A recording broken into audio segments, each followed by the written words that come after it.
аймак, айыл чарба, билим берүү, ишкерлик, инновациялык долбоорлор, өлкөнүн жана инсандын өнүгүүсү, жамааттык медианын эл собол программасында ар шаршемби 13:00 жана жума 12:00.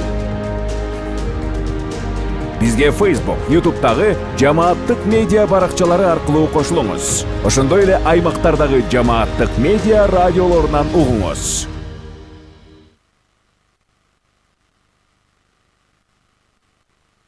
Кутман күнүңүз менен көрөрман жана угарман, жамааттык медиа студиясында эл собол программасы өз эфирин баштайт. Эфирди мен Айгерим Куатбекова алып баруудамын. Коомго ар түрдүү көз караш, ар кандай маалымат булактар, тең салмактуу маалымат канчалык маанилүү, мамлекеттик жана жеке менчик медиалардын ролу кайсыл жагынан айырмаланат жана бири-бирин кантип толуктайт, медиа көп түрдүүлүгүн камсыз кылуу үчүн кандай механизмдер керек? Бул жана башка суроолорго биз бүгүн медиа эксперт менен бирге жооп издейбиз. Студиянын мейманы медиа эксперт, журналисттер коомдук бирикмесинин жетекчиси Нурдин Дүйшөнбеков. Кутман күнүңүз менен студияга кош келдиңиз. Алгач угармандарга медиа көп түрдүүлүгү эмнени түшүндүрөт жана бул коом үчүн канчалык маанилүү экенин айта кетсеңиз. Көп түрдүүлүк ал мындай ар кандай эмеден критерийден алып караса болот. Биринчиден бул медиалардын менчик жагы. Мисалы, жеке менчик болушу мүмкүн, мамлекеттик болушу мүмкүн, ошондой эле коомдук болушу мүмкүн. Бул бир жагы. Экинчи жагы бул жанагы түрлөрүн карап атпайбызбы? Мисалы, телевидение, радио, гезиттер, мисалы, мурда басма сөз деп айтылчу. Ошондой эле жанагы сайттар аркылуу тараган. Мисалы, ал жанагы гезитке кагазга түшкөн версиясы жок, бирок жанагы сайттан берип туруп берет. Анан бүгүнкү күндө ушу мультимедиа деп коет, көп редакциялар ушу жанагы баарын чогуу айкалаштырганга аракет кылышат. Бир эле убакта жана текст менен басылганы дагы, ошондой эле аудио, видео версияларды кошо берип турганга аракет кылышат.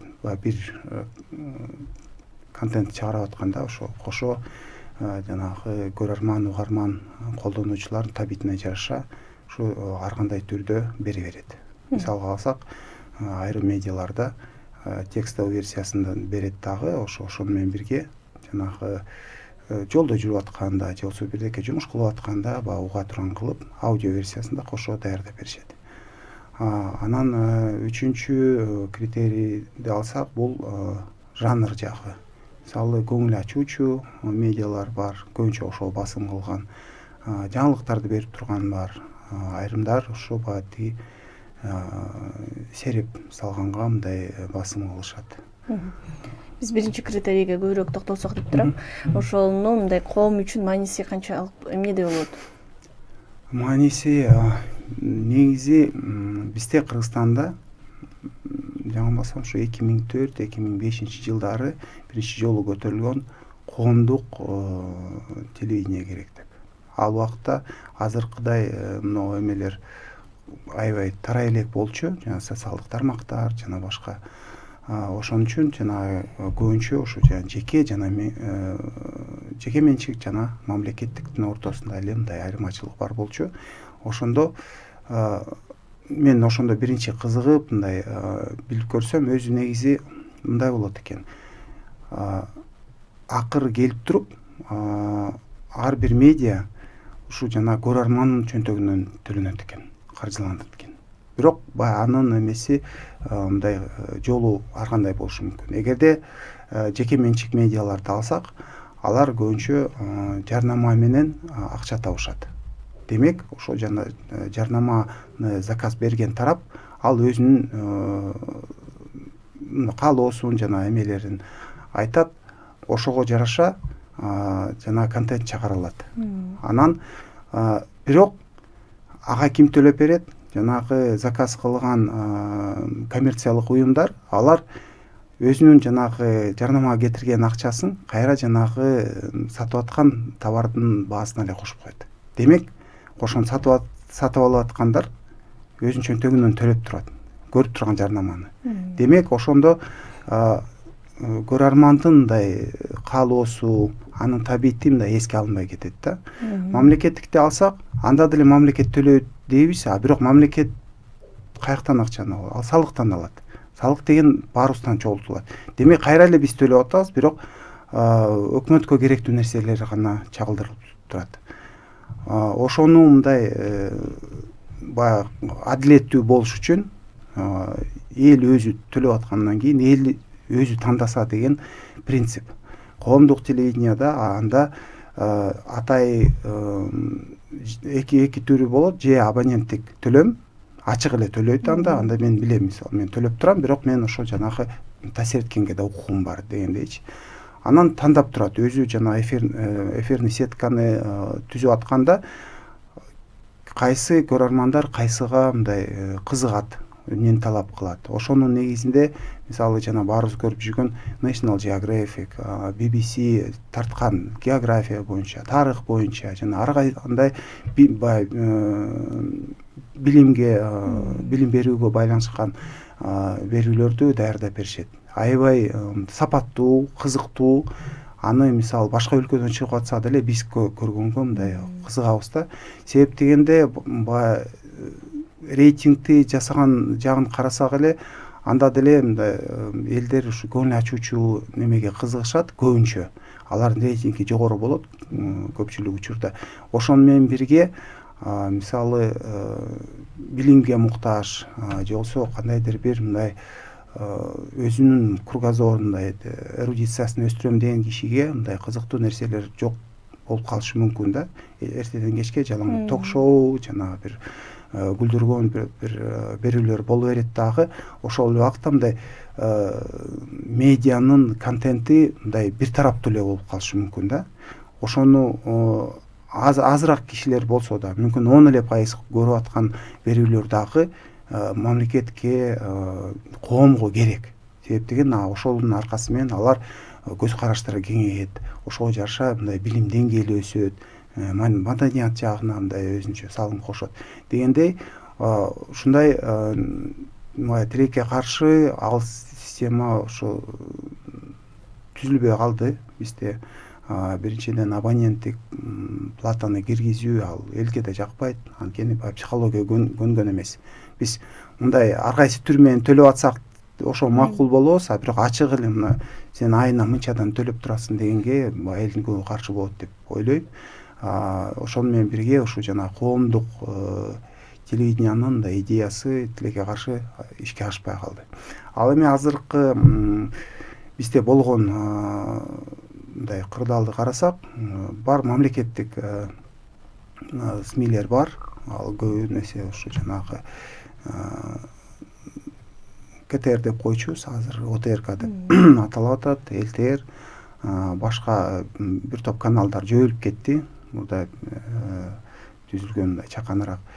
Ошону менен бирге алар албетте алар деле үйрөнгөнгө аракет кылып атышат, алар да мультимедиага мындай басым кылып атышат, айрым форматтарды мындай жана жеке медиалардыкынан мындай үйрөнүп, өздөштүрүп жасап атышат. Эми алардын мындай жалпысынан мындай баа берген мындай туура эмес болуп калат деп эсептейм. Ошону менен бирге албетте алар эми мамлекет өкмөттөн каржыланып аткандан кийин бир топ мындай кошумча чектөөлөрү болушу мүмкүн. Ал эми жеке медиаларды карасак, аларда андай чектөө болбогону менен башка бир көйгөйлөрү бар. Эң биринчиси финансылык туруктуулук.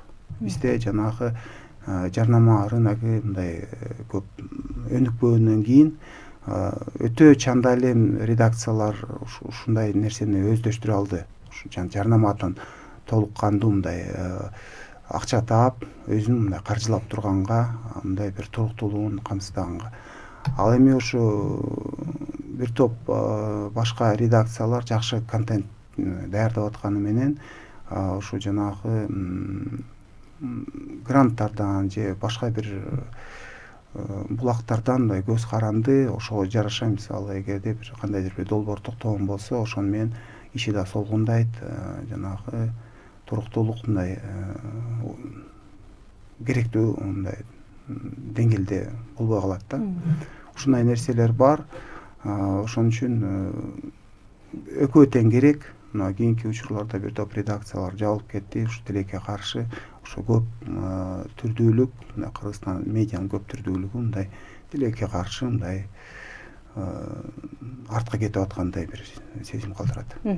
Эми ушул жерден жана Кыргызстандагы мамлекеттик жана жеке менчик медиалардын функциялары кандайча айырмаланат экенине токтоло кетсеңиз. Функция ал мындай, кандай десем, функциялар бирдей эле. Мындай сурасаң, мисалы жанагы мамлекеттик медианын өкүлдөрүнөн сурасаң деле, жеке менчик медиалардан сурасаң деле, алар бирдей эле жооп берет. Биз көрөрман, угарман, колдонуучуларга мындай маалымат берип атабыз, ошолорго эмне кызык болсо ошону берип атабыз дешет. Бирок баягы айтып атпаймынбы, мамлекеттик медиаларда, аларда ошо жанагы эмеге, өкмөттүн жүргүзүп аткан саясатына, ошолордун жанагы көтөргөн демилгелерине көбүрөөк көңүл бурат. Албетте алар жанагы мамлекеттин көрүнүктүү өкүлдөрү, мисалы Жогорку Кеңештин төрагасы болобу, президент болобу, өкмөт башчы болобу, алар каяка барганын, эмне иш кылып атканын жана башка ушул сыяктуу мындай контентке мындай көбүрөөк жаңылык түрмөгүн карасаң деле ошого мындай көбүнчө басым жасалып келет. Ал эми жеке менчик медиалар, алар эми көбүнчө ошо рейтингине карайт. Кайсы берүүсү мындай көп мындай реакцияны жараткан болсо, ошого көбүрөөк басым кылганга аракет кылышат. Себеп дегенде ошол аркылуу жарнама берүүчүлөрдү дагы кызыктыра алат. Мисалы биздин баланча берүүбүздү ушунча көрүп турушат. Ошого жараша мисалы жанагы жарнамасы да мындай баасы коюлат. Канчалык аз болсо ошончолук мындай кызыксыз болуп калат. Ошон тескерисинче рейтинги жогору болсо, ага эл көрүп атат деп жарнама берүүчүлөр дагы ошого кызыктар болот да. Демек ушул жерде мисалы кайсыл бир тарап мындай маалыматтын көп түрдүүлүгүнө салым кошот деп айтууга болобу же мындай? Менче мындай да, мамлекеттик медиалар, алар бюджеттен каржыланып аткандан кийин, алар деги эле мындай, кандай десем, бир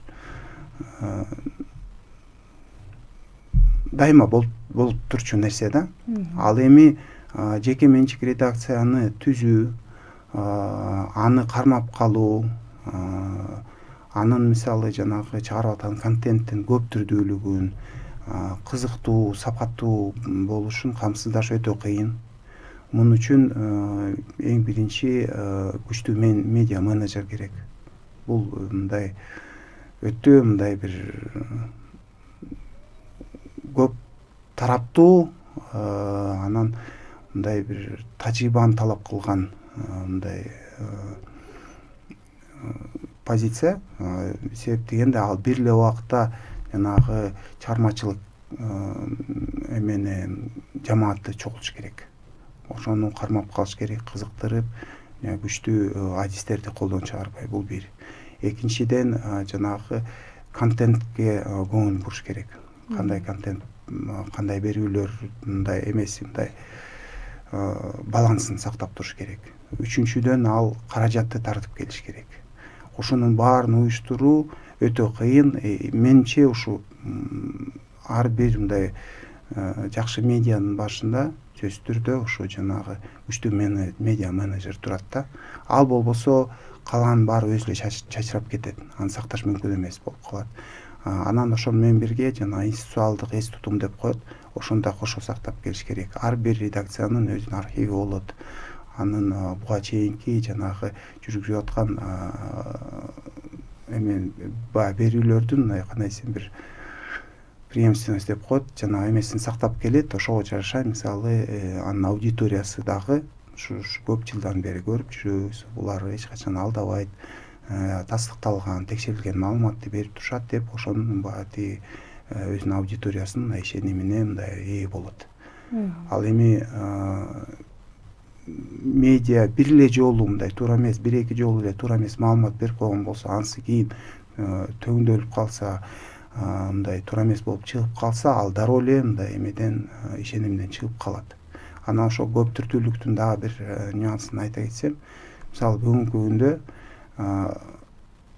аябай өсүп кетти. Мындай кандай десем, бул медиа тармак, мисалы мурда журналисттер деп эле жатсак, бүгүнкү күндө блогерлер, инфлюенсерлер деги эле мисалы хобби кылып жүргөндөр деле, мисалы жакшы телефону же болбосо бир камерасы болсо, алар контент жаратып, кем эмес болуп аудиторияны да чогултуп кетиши мүмкүн. Кыскабы же көпкө чейинби, ал башка маселе. Бирок ошону менен бирге эмнеден мындай чоң муктаждык бар. Жооптуу мындай аудиториянын алдында мисалы жоопкерчиликти сезген, журналисттик этиканын принциптерин сактаган, бир күндүк көз караш менен карабай, мындай бизге эң негизгиси жана элдин ишеними, бизге баягы көрсөткөн мындай ишеними, мындай колдоосу маанилүү деп ошону тутунган медиалардын мындай болуп турушу. Ошону менен бирге бир эле мамлекеттик эмес, ошо жеке менчик сектордо дагы мындай альтернативдик көз карашты, альтернативдик маалыматты берип турган, ошону менен бирге ушул жана принциптерди сактап келген медиалар. Ошолордун мындай бизде азайып барып атканы ошо аябай өкүндүрөт да бүгүнкү күндө. Эми мындай коом көрүүчүлөр бул мамлекеттик медиадан жана жеке менчик медиадан эмнени күтөт экенин мындай так биле алышабы? Менимче мамлекеттик медиалардын өзүнчө аудиториясы бар, албетте. Ошону менен бирге дайыма ушу жанагы жеке менчик медиалардын арасынан мамлекеттик эмес деп коелу, эркин десек болобу, ошол медиалардан мен көрүп туруп, өкмөттүн көз карашы эмес, башка бир альтернатив көз карашты, башка альтернативдик мындай күн тартипти жанагы маалыматты алып турсам дегендер бар. Мен мисалы көп жылдарда мисалы айрым учурларда таксиге же башка бир коомдук транспортко отурсаң деле ошо айдоочусу жанагы Азаттыкты же BBC-ни угуп турганын байкайсың. Себеп дегенде эмнегедир алар ошолорго көбүрөөк ишенет. Бул жанагы болгондой айтат, эчтекени жашырбайт, ачык айтат деген бир көз карашты айтып келишет, сурай келсең. Ушул сыяктуу эле бизде дагы мисалы жанагы албетте мамлекеттик медиа десе эле ал сөзсүз түрдө калп айтат деп айта албайбыз. Албетте алар деле принциптерди сактайт, бирок айрым нерселерди айтпай коюу деген бир шектөө болуп турат да. Бир тараптуу эле мисалы өкмөткө ылайык келген нерселерди гана айтып турат, же ошону кызыктырып турган нерселерди гана берип турат деген бир ой бар да, болбой эле. Эми ушул жерде мындай атаандаштык көп болсо, бул көп түрдүүлүктү жогорулатабы же? Албетте кандайдыр бир деңгээлде ал өстүрөт, конкуренция деген жакшы, бирок мен айтып атпаймынбы, бүгүнкү күндө бир эле ошо конкуренцияга ишенип туруп алсак болбойт экен. Ушу замандын мындай өзгөчөлүгү биздин ушул айырмасы ушул болуп калды. Себеп дегенде айтып атпаймынбы, айрым блогерлер чоң редакциялардан көбүрөөк жанагы аудиторияны топтоп алат. Ушу салттык медиаларга караганда көбүрөөк мындай реакцияларды жаратат, аларга көп эл кызыгат. Башка кеп алар туура маалымат берип атабы? Бул бир. Экинчиден, алар бир тараптуу жасап аткан жокпу? Себеп дегенде алар эмоционалдык мындай эмени жаратканы менен көп жерден байкайм, ушу жанагы биздин журналисттер тутунган принциптерди сактабай келишет. Мисалы жанагы эгерде бир талаштуу маселени чагылдырып атса, эки тарапты тең мүмкүнчүлүк бериш керек. Ал эми блогер мисалы айрымдары, мен баарын жалпылаштырбайм, кээде мындай өтө эле бир тараптуу бирөөнү жаман көрсөтөт, бирок эл ошону ээрчийт, туура айтасың дейт дагы, аудиториясы өсүп атат, бирок экинчи тарапка мүмкүнчүлүк берилбей калды. Себеп дегенде өзү мындай эл дагы мындай дайыма эле мындай бир калыстыкты кармана бербейт, мындай кызыгып мындай бир эмоция менен ээрчип кетет да. Мисалы бирөө жаман көрүнүп атат, а бирок ал мүмкүн анын өзүнүн кандайдыр бир чындыгы бар, же ошо жүйөлөрү бар. Аны укпай эле муну эметиш керек, мындай кылыш керек деп. Бул бир. Экинчиден мен мындай бир коллегам экөөбүз сүйлөшүп калдык. Мен блогерлер менен кантип атаандашам дейт. Себеп дегенде мисалы бир акча каражат бөлүнгөн бюджеттен, бирок жол бүтпөй калды. Мен ошону көрсөтүп туруп, эң катуу айтсам мен эмне деп айтышым мүмкүн. Мен айталам, ушуга жооптуу кызматкердин жоопкерчилиги караш керек деп. Мындан катуу сөз айта албайм дейт. Ал эми ошол эле жолду көрсөтүп туруп бир блогер мындайды атыш керек, өлтүрүш керек, жок кылыш керек десе, элдин баары ошол жака ооп кетет дагы, меники угулбай калат, кызыксыз болуп калат деп атат да. Бирок чын-чынына келгенде журналист мындан аша албайт. Андай нерселерди ал колдонгонго мындай этикалык принциптери жол бербейт. Редакциясы дагы ага уруксат бербейт. Ушул сыяктуу нерселер. Демек бул бир эле конкуренцияга ишенип туруп алсак, анда биз ушу салттык медиалардан кол үзүп алышыбыз мүмкүн. Бул бир эле жанагы просмотр менен же лайктар менен өлчөнбөйт. Ооба, өзүңүз да белгилеп атпайсызбы ошо жеке менчик медиалардын азайып баратканы жөнүндө? Ушул көп түрдүүлүк болбогон коомдо мындай кандай тобокелдиктер жаралышы мүмкүн? Тобокелдиктер мисалы жакында Номад деген бир медиа ачылып атат. Башка өлкөлөрдүн жанагы бизде өзү ачпаса дагы, бирок бизге трансляция кылып тургандар да бар.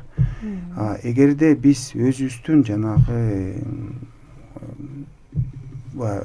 атамекендик редакцияларды колдобосок, биз кандайдыр бир учурларда ошого мындай таасирленип кетишибиз мүмкүн элибиз. Себеп дегенде, эгерде алар дүйнө жүзүн, дүйнөдө болуп аткан, эл аралык деңгээлде болуп аткан нерселерди башка бир мамлекеттердин, башка өкмөттөрдүн көз карашы менен алар чагылдырган, алар заказ кылган нерселер менен биз көрсөк, эртеңки күнү биз кабыл ала турган чечимибиз да туура эмес болуп калышы мүмкүн. Биздин улуттук кызыкчылыкты карабай, башка бир мамлекеттин саясатына кирип кетишибиз мүмкүн. Бул мындай кадимкидей эле бир чоң тобокелдик деп эсептейм. Бул бир. Экинчиден, жанагы пандемияда дагы анан мисалы жанагы Баткен жакта болгон жаңжалда дагы биз эмесин көрдүк. Мисалы журналисттердин айырмачылыгы тастыкталган маалыматты гана берет. Бул паниканын алдын алып турат. Себеп дегенде жанагы бир эле жанагы медиа тармак эмес, бүгүнкү күндө социалдык тармактардагы аябай чоң таасир болушу мүмкүн. Жана WhatsApp'тан, башка группалардан мындай жок нерселердин баарын ушак тарап, паниканы жаратып эметип аткан учурда, ошо жанагы биздин медиалар жок андай эмес, мына жанагы мамлекеттен, өкмөттөн алган маалымат мындай, биздеги маалымат мындай деп турган менен ошо жанагы паникага, жанагы тастыкталбаган маалыматтын тарап кетпешине мындай өзүнүн салымын кошуп келет. Ошон үчүн менимче мамлекет дагы мындай кеңири көз караш менен карап, ушу жеке менчик медиалардын көп түрдүүлүгүн, ошол эле убакта алардын каржы жактан туруктуулугун, аларга койгон жана мамлекет тарабынан мыйзам аркылуу коюлган эрежелердин, талаптардын мындай өтө мындай катуу болбошуна, мындай бир тиешелүү деңгээлде эле болуп турушуна, мындай репрессиялык мүнөзгө болбошуна кызыктар болушу керек деп эсептейм. Себеп дегенде ошо алар ушу биригип келип, мамлекеттик жана эркен медиалар биригип келип, биздин ушу медиа чөйрө түзөт дагы, биздин ушу элибиздин тияка же бияка ооп кетпесине мындай бир чоң бир салымын кошуп келет деп эсептейм. Ошо азыр бизде эми мындай аз болсо дагы орун алып атканын, жеке менчик медиалардын бар болуп атканын айтып атпайсызбы? Эми ушул санариптик доордо алгоритмдердин мындай көп түрдүүлүккө мындай тоскоолдук жаратабы? Кантип жаратышы мүмкүн? Суроону түшүнбөй калдым. Биздеги ошол мындай тең салмакталуу болсо деле жеке менчик медиалар орун алып атышат. Анан санариптик доордо алгоритмдер иштегенде ошо көп түрдүүлүккө кандай тоскоолдук жаратышы мүмкүн? Тоскоолдуктар билбейм, эми сиз алгоритм деп эмнени айтып атасыз? Мисалы биз кайсыл маалыматты көрсөк, ошол маалыматтын чыгышы. Түшүндүм, эми түшүндүм. Ал мындай эме деп коет, жанагы орусчасы информационный пузырь деп коет. Бизде баягы кыргызчасын мен жакшы билбейт экенмин. Кандай эмнени көрсөк ошол чыгат да. Ал жанагы эменин көрөрмандын колдонуучунун деп коелу, көпчүлүк колдонуучуларга карата айтылат. Ошонун табитине жараша. Мисалы, мен баягы кийинки учурларда баягы үйдөн бирдеке ремонт жасап аттым эле.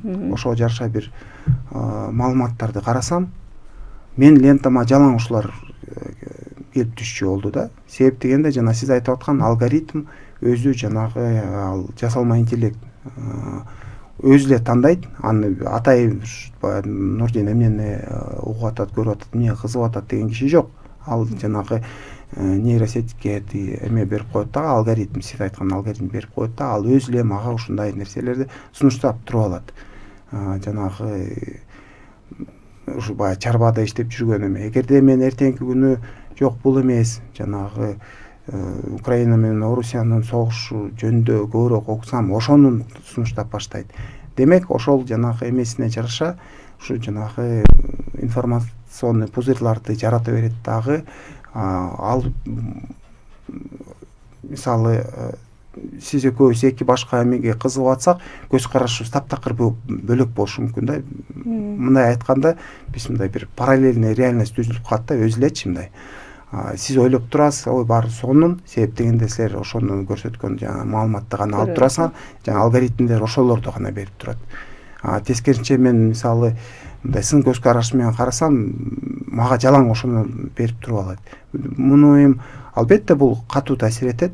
Ар бир ушу жана көрүүчү жанагы аудиториянын мындай бөлүнүп кетишине, бири-бири менен мындай көз карашы мындай төп келишпегенине жада калса мындай ортодогу бир тең салмактуунун жоктугуна дагы мындай алып келиши мүмкүн. Себеп дегенде алар ишенет да. Мисалы күнүгө окуп турган нерселер, мага мындай берип атпайбы, бул каяктагы эмени айтып атат деп мындай нааразы болушу мүмкүн, ачууланып атышы мүмкүн.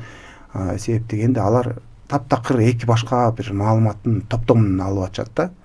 Ошол нерсе болуп атат. Туура айтасыз, бул мындай жаңы бир фактор пайда болуп калды. Ада катуу таасир этет.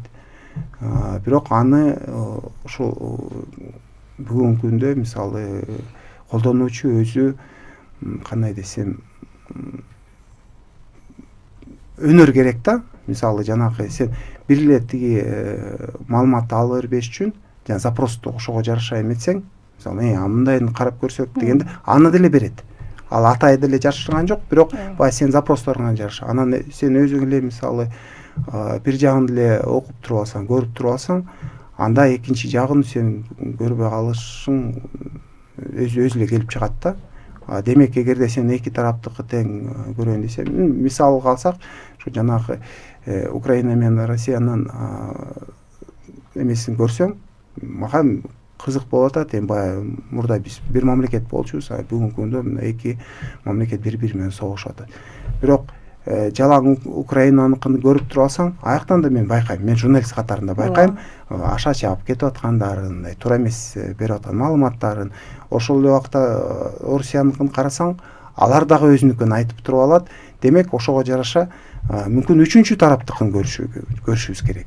Мисалы башка европалык, америкалык, Кытай берген маалыматтар бар, же болбосо башка эмелерден карасаң, алар мүмкүн өзү мындай кызыктар болбогондон кийин мындай бир калысыраак бир маалыматты берип калышы мүмкүн. Бул жерде колдонуучулардын медиа сабаттуулугу өзү ошуга эгерде мисалы мен мындай реалдуу мындай картинаны көрөйүн десе, анда ал ошого жараша өзүнүн запросторун да түзүшү керек. Анда алгоритмди мындай алдап кетсе болот дегендейчи. Ал эми жок, сен бир эле тараптыкы сага жагып туруп атса, анан ошону эле запрос кылып атсаң, анда сен өзүңдү өзүң алдап аткан болуп каласың да. Ал алгоритм өзү эле мындай ошого мындай шарт түзүп берет да. Чоң рахмат. Бизге бөлүнгөн убакыт соңуна чыгып калды. Түшүнүктүү болду окшойт. Бул жерде колдонуучулардын маалыматты ар тараптан издеп, мындай жалпы картинаны көргөнгө болгон аракети көптүрдүүлүккө да кайсы бир деңгээлде таасирин тийгизет экени. Чоң рахмат сизге убактыңызды бөлүп бизге маек бергениңизге. Урматтуу Жамааттык медианын көрөрманы жана угарманы, сиз Эл Собол программасынын кезектеги көрсөтүүсүн көрдүңүз. Бүгүн биздин студияда мейманда медиа эксперт, журналисттер коомдук бирикмесинин жетекчиси Нурдин Дүйшөнбеков болду. Эфирди мен Айгерим Котбекова алып бардым. Кайрадан эфир аркылуу амандашканча саламатта туруңуз. Аймак, айыл чарба, билим берүү, ишкерлик, инновациялык долбоорлор, өлкөнүн жана инсандын өнүгүүсү Жамааттык медианын Эл Собол программасында ар шаршемби 13:00 жана жума 12:00.